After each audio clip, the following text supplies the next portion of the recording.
Hello, welcome to a new episode of Rants with Danny Shi. Today is July 27th, the birthday of A-Rod, Alex Rodriguez, and 2 days before my dad's birthday, so that's why I know. But um, it's been a long time since my last episode again. Again, I apologize, but quite a lot had happened in the last 2 months. I did a quarterly check-in on the CPBL teams in May 17th, and almost everything I said went wrong. And then the first half had ended, All Star break, the draft, everything. So I just want to give a little bit of an update on things in the CPBL in Taiwanese baseball.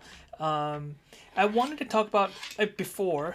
Chen Jiexian for the Lions wanted to fly to Chicago to throw the first pitch for Taiwan Day, which turned out to be a disaster PR wise. Wanted to talk about that, but things had happened, and then things kind of dragged out further than I thought. Anyway, so at the end of the day, he didn't go. The Lions did win the first half. It was one of those things where it's kind of weird to see. I think I will mention it one day, probably in the off season when um, one of those where it's kind of like, what is baseball to Taiwan, and to what Taiwan is to baseball, etc. But it's one of those things where you're thinking, professional sports still has long ways to go in Taiwan. That being said, on the field, a lot of exciting updates. Last show, if I remember correctly, um, I said that the Dragons and Lions will battle it out. Turned out the Dragons tailed off in the first half, and the Dragons was one of the first teams that tailed off in the five-team race. In fact, in the top half standings, the Dragons finished fifth out of six teams. And then I said the Lions look like, when is their hot start going to end? Turns out they held it together enough and stayed hot enough to win the first half. And then surprisingly to me, the TSG Hawks finished at 500 in the first half. So right after, like a week after what I said, because at the time the brothers fell off a little bit, and I was like, okay, the brothers are now gone. It's the Dragons and the Lions. The Dragons have overwhelming talent, and they have they're kind of like the sleeping giant that's going to wake up after the 2023 Taiwan Series Championship. You're kind of waiting for them to take off again, and then they just kind of went away. Their starting pitching, it kind of felt like to me where in so many games in the beginning of the season, there's the starting pitching held it together, and then at one point in their bullpen held it together enough to stay in the race, but at one point the hitting, just the reinforcement just didn't show up in time. They still finished the first half hitting 254 on batting average wise, which is second to last. And their pitching, their team ERA and their WHIP is overwhelmingly the best in the league in the first half. But they just fell. They just didn't have enough, and they tailed off, which was a surprising thing for me. And now I'm starting. My vibe with the Dragons have now shifted a little bit in terms of, was 2023 a one-off? Like, was that kind of, you're catching everybody off guard, and you you beat a Monkeys team which was kind of at the very very end of their of their not their dynasty, but the very, like, the Monkeys are kind of tailing off too, and you're like, maybe was that like a lucky year, or have the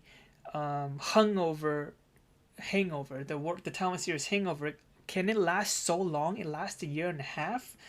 You're starting to wonder these kind of things. So They did their free agent acquisitions. Zhu Yuxian has been hitting really well, but Chen Zihao not as much. And when you put that amount of investment into a couple of assets, you really want them to perform well, and they haven't lived up to the hype as of right now. But again, you're starting to think, have I been overrating the Dragons for the last year and a half? Again, like in 2023 and 2022, it's really easy to underrate them because you think they're an expansion team. Has the Taiwan Series Championship put an unrealistic expectation on this team where that was an overachievement, and right now you still kind of have to come back and think of them as an expansion team? Maybe not. I'm not sure. I'm starting to doubt myself because in the beginning of the season, when John Foster was on the show, we were all thinking it's the Dragons, the brothers have the most overwhelming talent. The Lions are always hot at the right time, right?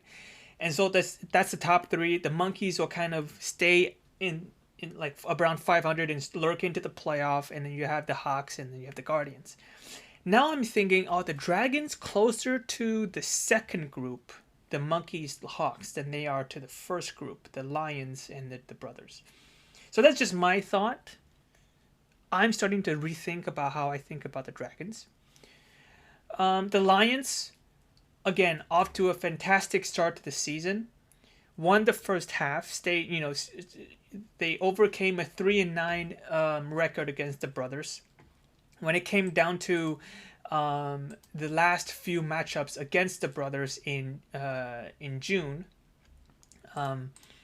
they were able to beat the brothers enough to kind of keep them away from really threatening. At the end, it looked like it was close, but the Lions won enough games and they beat the brothers enough to kind of shave off, to make sure the brothers were at arm length away from them in the standings, and they close it out with a 2-game lead, so they have a guaranteed spot in the playoff. Now, what I said about the Lions last time, when we're talking about the longevity of their performance, it's starting to come true in July. To start the second half, they're 5-8.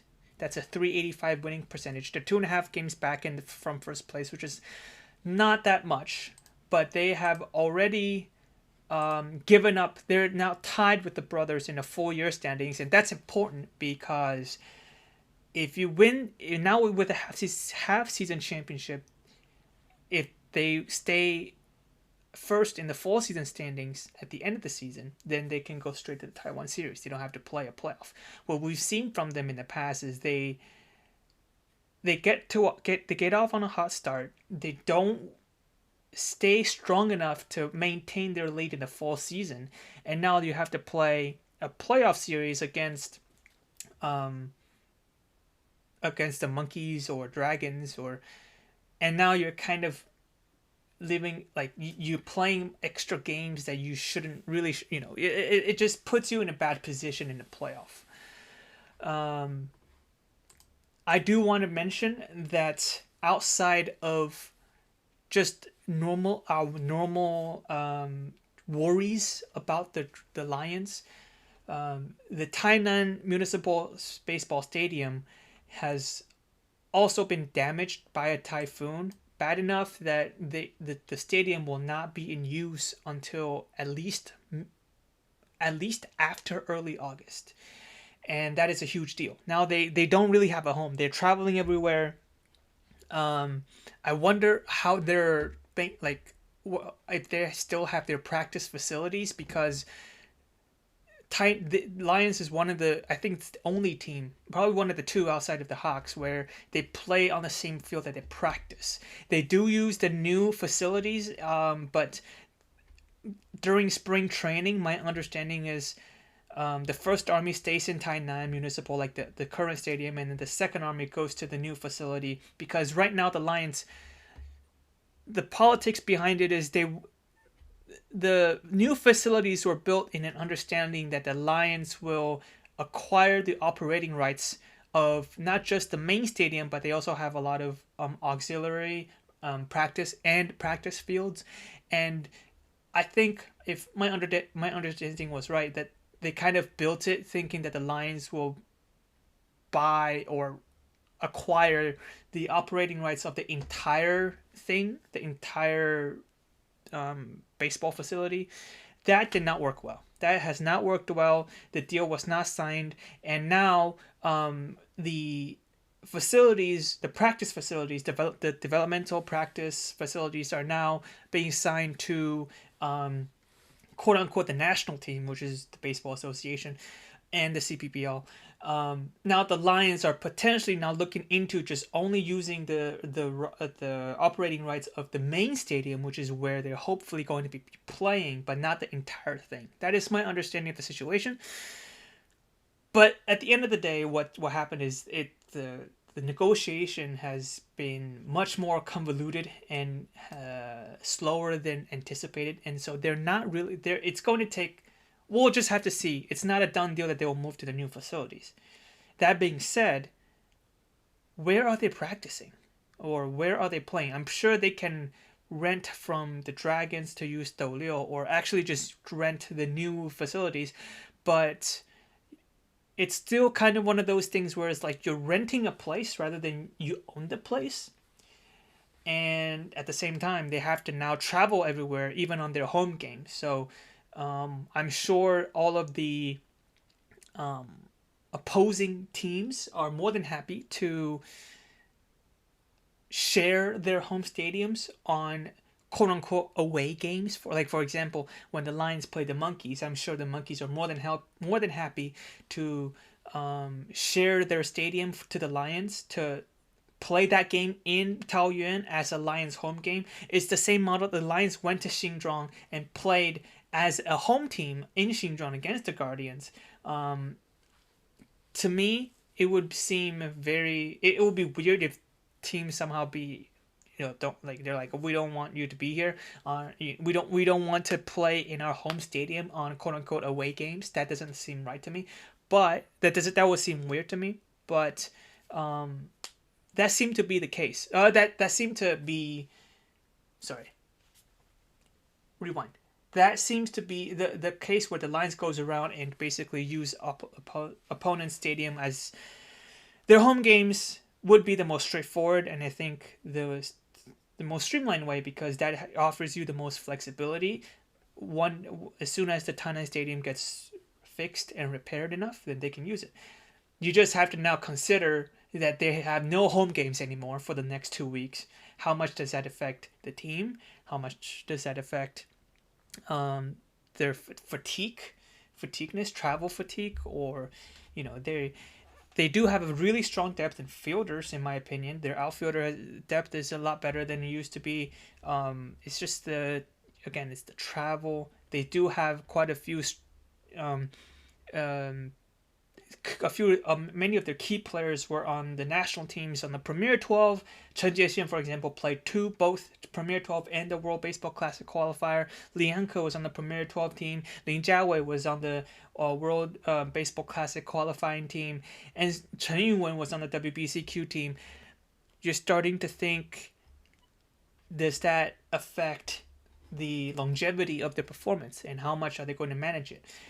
They do have the playoffs clinched, but we've seen from the script in the past, if you don't maintain your record and maintain that number one spot in the full season, now you're battling it again. You're trying to battle your way out to end, possibly to end the season against the brothers, or most likely the brothers, and now you're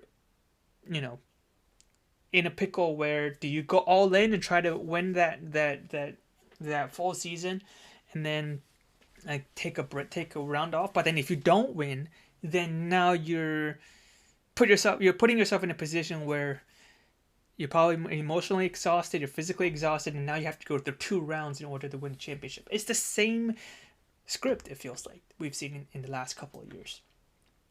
The brothers don't have a ton of notes for them. I feel like they're what we think they are. Um, very strong, very deep. Um, to me, they feel like I don't. Maybe it's just not following enough games. But what is I don't know what the identity of that team is anymore. Like they're the most talented. They're the best. They're the deepest roster. They have the best facilities, as we said many times. They're gonna be a favorite to win the Taiwan series. It will be a disappointment if they don't. Um, I don't know. It feels like it to again. It's just I don't. There's like lack of identity or lack of excitement with this team where I'm excited to see how far the Lions will go. There's a storyline there. I'm excited to see the way how the Wage and Dragons will go. There's a story there. The story of the Monkeys is they're looking for the playoff, and if they get in, they have a shot. Hawks obviously and the Guardians are your underdogs. The brothers, I I think they're very good, but it's and they should be like the evil empire feel to their team, but they're always catching up to other teams. There's never like to be like the Yankees were so hated because they had a season, during that run in the late 90s, they were winning every championship, and like the 98 team, which was dominated the league for the entire season. The brothers during their current run, they they haven't assumed the villain arc. It always feels like they're fighting from behind, and that seems really weird to me. We know you're good. We know you should be winning. Um, Maybe it's just because it's a 60 game half season where the margins are smaller, and the margins are smaller and things like that. But in 2024, the brothers finished third in the first half. They did win the second half by 6 games, so they did dominate this. They did dominate the second half, and they went ahead and they won the Taiwan series there. They did not play well in 2023. In 2022, they finished the first half 4.5 games back. They did not win the full season championship. They finished second. They won the second half and finished second, and they played the Dragons. In 2021, they won the first half, and they went all in the second half, but lost by half a game. But they did beat the Lions in the Taiwan series in 4 games. To me, they have the potential to be the big boss on the field. Now we're not talking about like obviously off the field wise they're the most popular, they have the most annoying fan base like the Yankees do in the US, but they haven't been like the big boss. You know, I think outside of Fuban, let me say it this way, like outside of the fans who are very always the loudest, like I'm wondering like if I go ask a player and the brothers walk in, are they fearful of the brothers? I don't feel people talk about the brothers as if they're the big boss, like the big evil boss, the final boss, right? And so I think that's what's lacking about them. Like maybe I'm asking too much, but um, they lack something about them to me. Monkeys, they finished the first half 50-50. 11 games into the second half, they're 5-5 with one tie. They tied with the Hawks in the standings for the first half. They finished third in theory. In the full season standings right now, they are fourth. They're tied for third. So that's just who they are. To me, that's just who they are. And what scares me about the Monkeys is they've last year their second army was 24-43. That's a 35% winning percentage. 2025 so far, their second army is a 32% winning percentage. That is terrible. They're now ranked last. They're 14 and a half games, second army wise. They're 14 and a half games behind the Hawks, who are number one.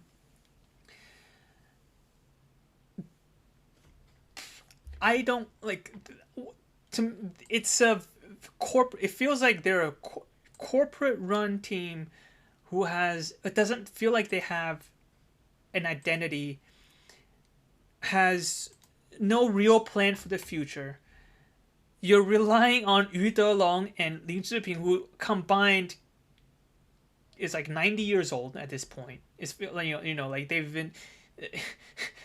They're almost on Social Security, but they're playing meaningful innings in meaningful spots for this team. You're kind of relying on Chen Chenwei and Ling Li, right? Ling Li skipped the All-Star game, so now he's in the second army. He's still got a couple of days to go.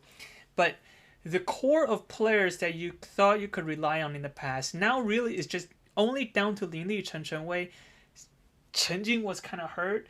Was hurt last year, and Liang Jiarong had a breakout year, but he's down back to league average. Lin Ziwei is nowhere near where we thought he was going to be. And then pitching wise, it's like Chen Guanyu and Chen Bohao, and that's it. Huang Zipeng has taken a little bit of a dip this year. That's worrisome if you're from the national team point of view. But I mean, he's still one of the best domestic starters in the league, and he's still going to give you meaningful, really good innings. It's just not as good in the past. It's a 4.6 ERA so far this year. Not great, but he's still through 78 innings in 14 games. And so, and he's still going at it. He's still going for it. It's the number of players that you thought would be a number of properly aged, number of important players that are not collecting Social Security benefits right now are surprisingly low. Their development is very worrisome. We're talking about finishing last. They're about to finish last in the second army standings for the second consecutive year. Last year was like 35% winning percentage. This year, 38 or vice versa. Like you're below 400 in winning percentage in the last 2 years in the second army. That is very worrisome. Again, it's a team that you feel like they're running the team as if they're okay with finishing 500. They're okay with being mediocre because of how the system is working. You can finish mediocre, finish third in the league, and you will have playoff to play. And that is enough to report to your bosses at the end of the year in Japan and say, hey, we made the playoff.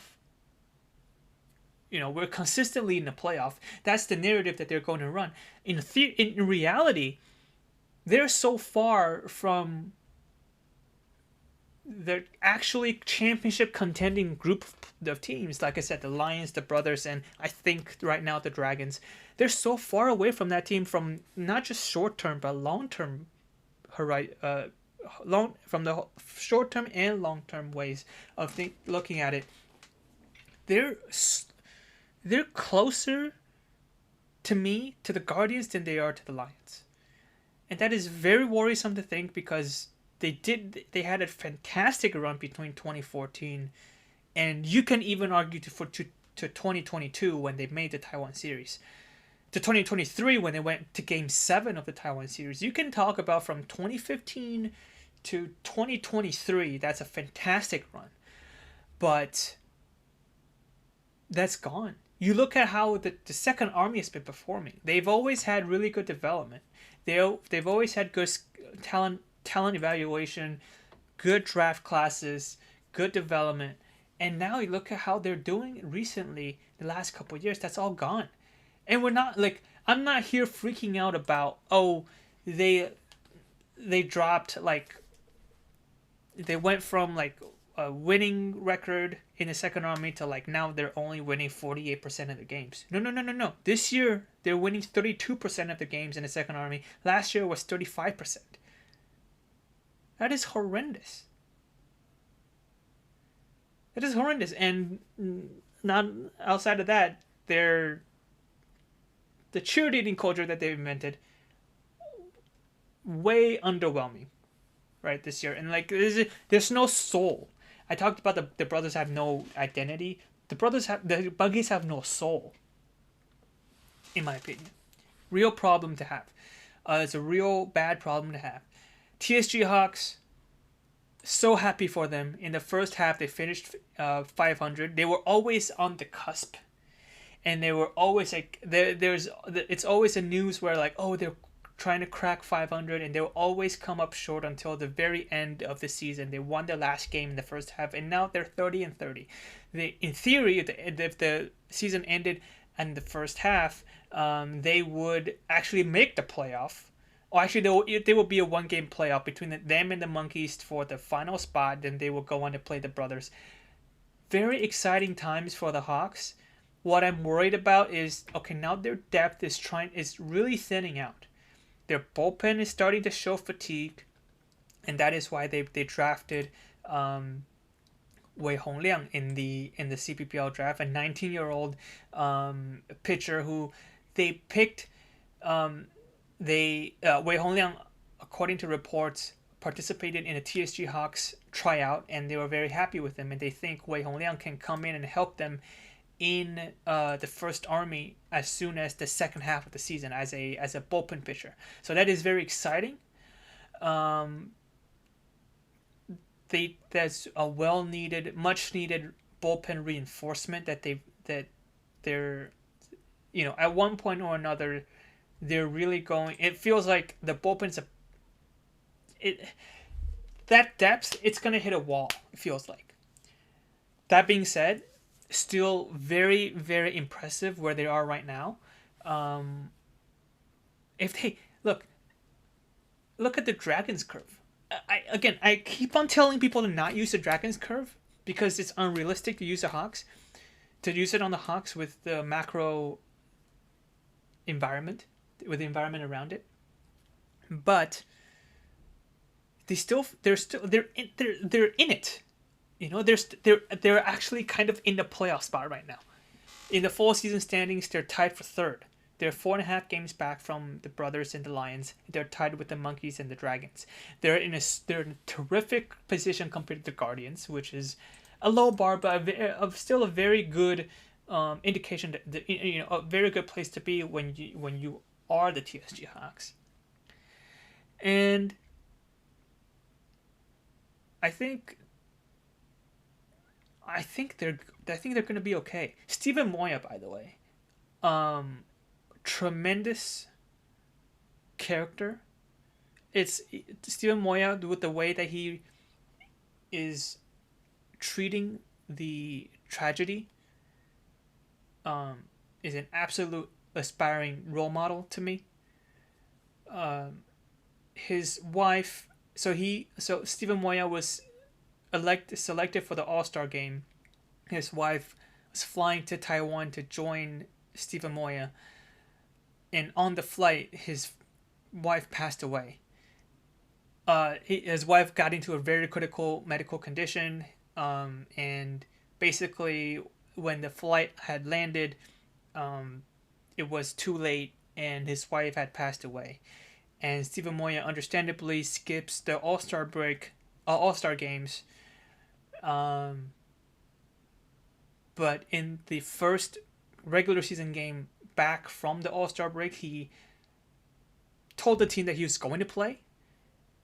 Even, at that point of time,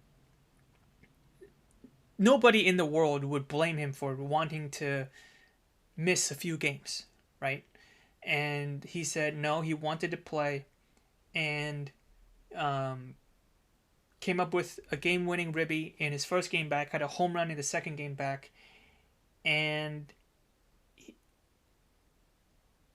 just a and he's unbelievably strong character, unbelievably strong person, and I can, no one can, no one can imagine. I don't know how I can begin to imagine the, um, the the feelings that he's going through and still be strong enough to be out there. I think part of it is obviously, it helps you take away from the tragedy for a little bit, being able to be on the field and things like that. But it's not like he's out there going 0 for 4 and he's a completely different person. No, he's locked in as if nothing had happened. And he gave a terrific speech at the end of the game, talking about he doesn't, thanking the fans, obviously, having faith having faith in his religion, spending quality time with the family, and at the end of the day, he also said, "Hey, I don't want to talk about this anymore. I just want to focus on baseball." And that is, to me, again, it's that the way that he's treating it is unbelievable, aspiring, and it's like, again, it would be one of those stories that I remind myself about a long time, where how would I wish to be, how I would wish to act, but I just can't. All the hearts and all the thoughts goes out to Steven Moya from this podcast. Unbelievably tragic situation, but he's standing there, he's taking it, and he's unbelievably strong. Moving on to the Football Guardians. 13.5 games back in the full season standings, but right now, in this beginning of the second half, they're 6-6. They're a game back from the top. That's their only shot. Yu Chang is back as well. Lin Zebing has been flashing the leather as short. Hey, I don't know what to say, because this is one of those stories again. It feels like they're in it. It feels like they're on par. Maybe this is the breakout half season. We don't know. Maybe this is, but again, like, is this the smoke, or is this real substance? Well, only time will tell. It feels like, this feels like one of those things where it's like, I don't know. It's like, you shouldn't text, you and this girl, you're not it. You're not it. But every now and again, she appreciates your jokes. She's laughing a little bit harder than everybody else at the table. And you're like, oh, is she into me? Is she? And then, like, no, she doesn't. But every now and again, she gives you these signals. And you're like, is she into me? And you're probably a little bit into her too. I am. Maybe I'm a little bit into her too. And you're like, maybe we got something going. But no. But then she goes, breaks your heart. Not breaks your heart, but like she does things that makes you realize, obviously, you're not a match, or whatever. But every now and again, she does things, and you're like, oh, maybe this is it. No, it's fake. That's what it feels like if I'm managing the Guardians. Are we real? Are we really? No, we're terrible. We need to restart. Oh wait, but we're in it right now. 12 games into the second half, we're like 20% in. We're only a game back. We're in it. Maybe if we win the second half, maybe we are that good. We probably can win the second half. Maybe I can go on a date with her. Maybe I should go ask her out on a date. And then you get, something happens and you're like, oh shit, no. She's way out of my league. Nope. That's what it feels like to me, for the Guardians. So don't know. I just don't know how to judge it. It's easy for me to say, hey, you gotta, like, it's easy for somebody to tell you like, hey, no, like don't forget about her. She's way out of your league. You're not gonna just focus on somebody else or focus on bettering yourself, focusing on some other girls, right? But it's easy to tell the Guardians, hey, just look you can't you have to do rebuild this whole thing. You got to start from scratch, right? But no, but there's just a 12 games in, and you're a game back from the Dragons. You know, it's and things are going kind of in their standards. Things are going very well right now in their standards. So that is my take on the Football Guardians.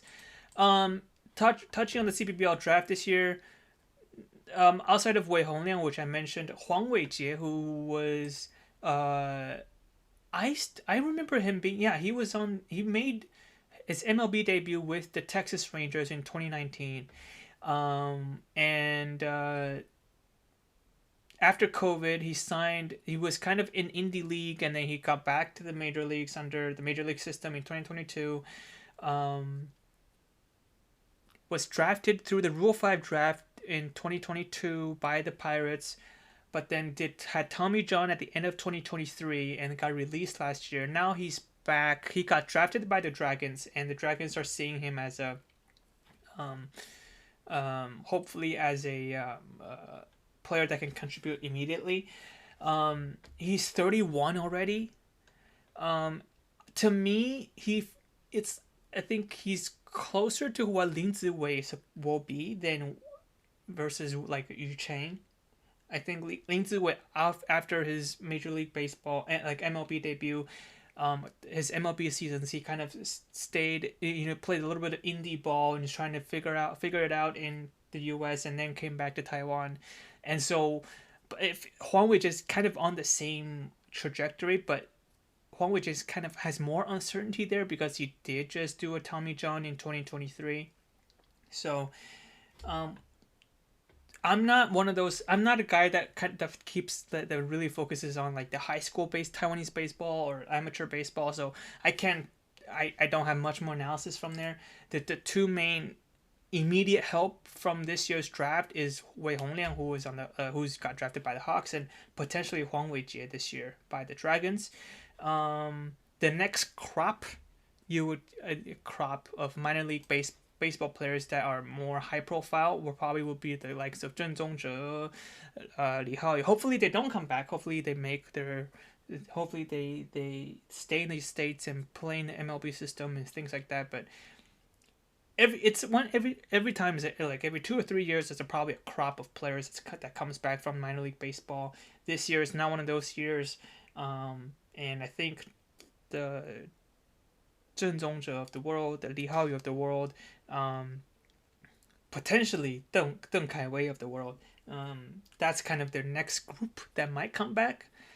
That probably will be next year or 2 years, depending on how if they do come back. It would most likely be they run out of minor league options, goes around a couple teams, and then for waivers, and then they get released, and then maybe they try to stay at an indie league, or they come back and get a pretty big signing bonus. So that's typically the life cycle. Hopefully they break out of it. But this year's not one of those years. This year's, in terms of minor league baseball coming back and being immediate helps. Last year was Yu Chang. This year we don't really have one of those. All-Star game this year, after the very high bar last year with all the legends, and I made a whole podcast episode about it. That was a that's a very, very high bar to clear. I don't think they went out there and tried to make it they didn't try too hard in terms of, we have to make it better than last year, because I think everybody knew it was most likely impossible. There were some talk after the All-Star games of whether the players should take it more seriously, because at the end of the day, you did have, in the second game in particular, you have position players pitching to a lot, and still nobody scored. Are you starting to wonder, are they taking this game seriously? You had mascots being on the field and like base running in a like in the official, like not in the after the game kind of thing, like if officially they were on the field, they were, I I think it's a discussion that is worth having, but to get all riled up about it, totally not necessary. Um, All Star Games is one of those things where it's very kind of odd, especially for Taiwan. It's like everybody knows each other, everybody matches up with each other so often. Um, we kind of know who all the big stars are. Um, them having to play 2 games already, it's kind of like, okay, why are we playing 2 games? In 2019, they moved to this national team model where like one team's a national team for the upcoming international tournament, the other's the all-star team. At the time, it actually made the all-star game serious for a couple of years because some of the players outside of the national team kind of want to prove themselves a little bit, and then the national team players was kind of treating it as like um, a, a tryout, not a tryout, but kind of like a, oh, prior to the 2019 Premier 12, this is like our last opportunity to like practice together. So in 2019, with this new like national team model, it did make it more competitive in terms of players taking it more seriously. But we're seeing kind of like that model kind of aging and the benefits kind of going away. Um, Probably a big part of that could just be because the World Baseball Classic is next spring, and it's kind of hard to gauge right now how, like, you're not, with the amount of players that's playing abroad that you're definitely going to consider for the national team for the World Baseball Classic. How many players on the quote unquote national team in the All Star game really going to be on that roster? It's hard to tell, and um, so this year I think is the first time you really think the national team model is not working in terms of making it more serious. We'll see how it goes. I think the next World Baseball Classic will be important to see how the All Star game is going to turn out, because again, the CPBL is one of those. Again, how you perform in international tournaments matters on the popularity. This year, you have the Premier 12 championship.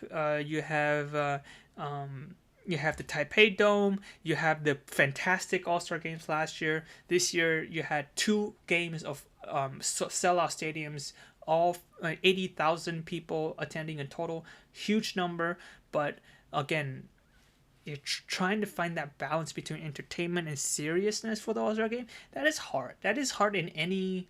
Not everybody's going to be happy, but it is worth a discussion. How harsh do the players really have to go? I do think that if you are going with like having position players pitching, that's kind of a little bit too much. And then on top of that, you're not even scoring.